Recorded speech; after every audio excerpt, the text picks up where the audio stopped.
Bismillahirrahmanirrahim. Assalamualaikum warahmatullahi wabarakatuh. Alhamdulillah wassalatu wassalamu ala Rasulillah wa ala alihi wa sahbihi wa mawalah wa la hawla wa la quwata illa billahi wa ba'du. Alhamdulillah, segala puja dan puji hanya milik Allah Subhanahu wa taala.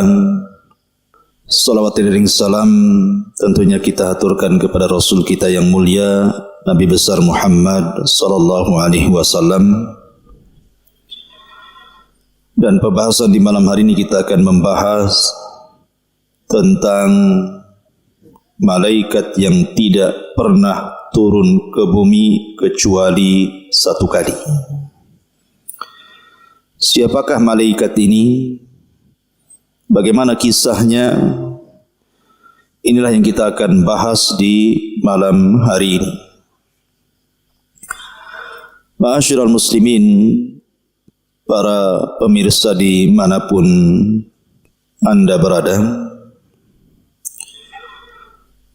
kita tahu bahawa malaikat diciptakan oleh Allah Subhanahu wa taala dari cahaya. Dan seluruh malaikat diberikan tugas masing-masing. Ada malaikat yang sejak diciptakan sujud sampai kiamat. Ada yang hanya ruku sampai kiamat. Ada malaikat yang bertasbih sampai kiamat.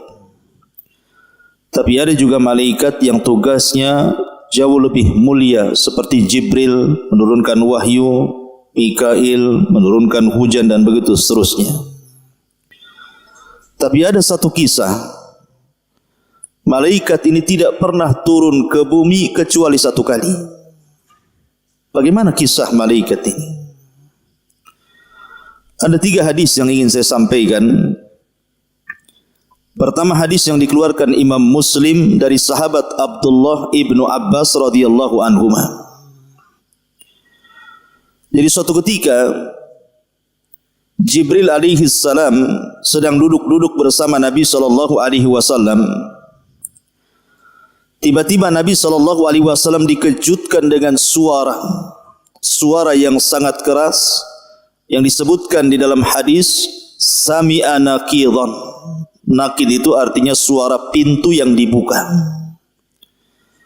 Kemudian Jibril menjelaskan bahwa suara pintu itu adalah pintu langit yang terbuka, yang sebelumnya belum pernah terbuka. Karena langit itu punya pintu. Wa futihatis sama fakanat abwaba. Nah, ketika pintu langit itu terbuka dan sebelumnya belum pernah pintu itu terbuka, Jibril memberitahu bahwa ada malaikat yang turun dari pintu itu dan tidak pernah turun sebelumnya kecuali hari itu. Kemudian malaikat ini datang menemui Jibril dan Rasul yang sedang duduk-duduk, kemudian mengucapkan salam. Kemudian dijawab. Kemudian malaikat ini mengatakan kepada Rasul, "Abshir binuraini utitahuma." Berbahagialah wahai Muhammad, Allah sudah memberikan kepadamu 2 cahaya, di mana Allah tidak pernah memberikan 2 cahaya ini kepada siapapun nabi sebelummu. Kemudian malaikat ini mengatakan, yang pertama Fatihatul Kitabi, dan yang kedua Khawatimu Suratil Baqarati. Yang dimaksud 2 cahaya itu artinya adalah pertama Fatihatul Kitab surah Al-Fatihah, dan yang kedua penutup daripada surah Al-Baqarah. Karena siapa yang suka membaca 2 cahaya ini, maksudnya Fatihah dan akhir surah Al-Baqarah, maka Allah akan berikan cahaya pada wajahnya. Maka ini disebut 2 cahaya. Dan dari sini menunjukkan bahwa hadis Sahih Muslim ini, bahwa malaikat ini belum pernah turun sebelumnya. Jadi malaikat ini diperintahkan Allah Subhanahu wa taala hanya untuk menyampaikan surah Al-Fatihah dan akhir surah Al-Baqarah. Karena kalau kita melihat tartib turunnya Al-Quran, kita tahu bahwa Al-Quran itu pertama yang turun surah Al-Alaq, kemudian yang kedua surah Al-Mudaththir, kemudian yang ketiga surah Al-Qalam, kemudian yang keempat surah Muzammil, kemudian yang kelima surah Al-Fatihah, yang keenam surah Lahab, kemudian surah-surah yang lain. Dan hadis ini menunjukkan tentang keutamaan surah Al-Fatihah, bahwa surat ini adalah satu-satunya surat yang diturunkan oleh Allah lewat malaikat yang belum pernah turun ke bumi kecuali satu kali.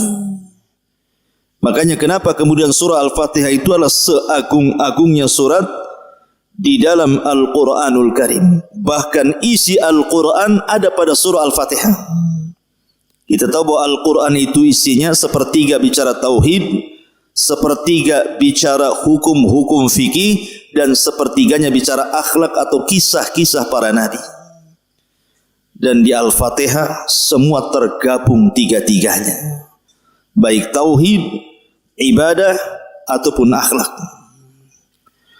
Kemudian yang kedua, akhir daripada surah Al-Baqarah juga memiliki keistimewaan.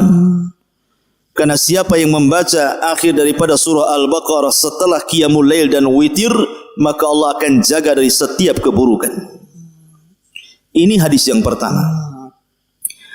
Hadis yang kedua adalah hadis Hudzaifah ibn Yaman radhiyallahu an, yang diriwayatkan oleh Imam Tirmidzi, Ibnu Hibban, Ahmad dan juga At-Tabrani, menceritakan tentang kisah Hudzaifah ibn Yaman yang ikut salat maghrib bersama Nabi. Jadi suatu ketika Hudzaifah ini datang menemui Rasul, kemudian salat maghrib bersama Rasul, disusul dengan isya bersama Rasul, kemudian Rasul pergi. Hudzaifah membuntuti dari belakang. Kemudian tiba-tiba Rasul berhenti, kemudian berbicara. Tetapi Hudzaifah tidak tahu siapa yang diajak bicara Nabi. Apakah dia sedang berdakwah kepada kalangan jin atau sedang bicara dengan siapa? Tiba-tiba Hudzaifah terlihat oleh Nabi SAW. Kemudian Rasul menghampiri Hudzaifah, kemudian mendoakan Hudzaifah dan mengatakan, semoga Allah ampuni dosa orang tua kamu, wahai Hudzaifah. Kemudian Nabi SAW menceritakan kenapa dia terhenti, kemudian seolah-olah sedang berbicara. Rupanya ketika berhenti itu ada malaikat, inna malakan minas samai lam yakun zarani fasta'dzana Allah fi ziyarati fabasyarani anna al-Hasan wal Husaina sayyida syababi ahli jannah. Kata Nabi SAW, sesungguhnya ada malaikat yang turun dari langit. Malaikat ini tidak pernah berziarah kepadaku, artinya tidak pernah turun ke bumi. Dan dia minta izin kepada Allah untuk menziarahiku dan menghabarkan gembira kepadaku bahwa dua cucuku Hasan dan Husain akan menjadi pemimpin para pemuda di sorga.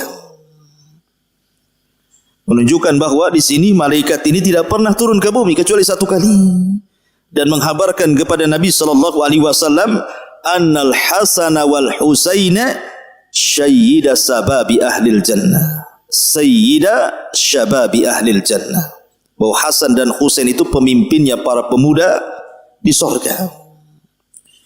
Makanya saya nasihatkan lewat media ini, jadilah para pemimpin dalam setiap kebaikan. Jadilah anda pemimpin pada setiap kebaikan. Karena Nabi SAW mengisyaratkan kepada dua cucunya akan menjadi pemimpin para pemuda di surga. Dan ini, hadis ini menunjukkan fadlul Hasan wal Husain, ada isyarat tentang keistimewaan Hasan dan juga Husain. Ini hadis yang kedua. Hadis yang ketiga, hadis dari Abu Hurairah radhiyallahu an yang dikeluarkan Imam Ahmad dan juga At-Tabrani dan juga Baihaqi dalam Syu'abil Iman dengan sanad yang hasan. Jadi suatu ketika Nabi SAW sedang duduk bersama Jibril, tiba-tiba kemudian insyaqqa ufuqas sama.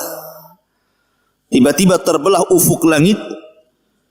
Kemudian tiba-tiba Jibril memberitahu Nabi SAW bahwa turun malaikat yang belum pernah turun sebelumnya dan menghampiri keduanya.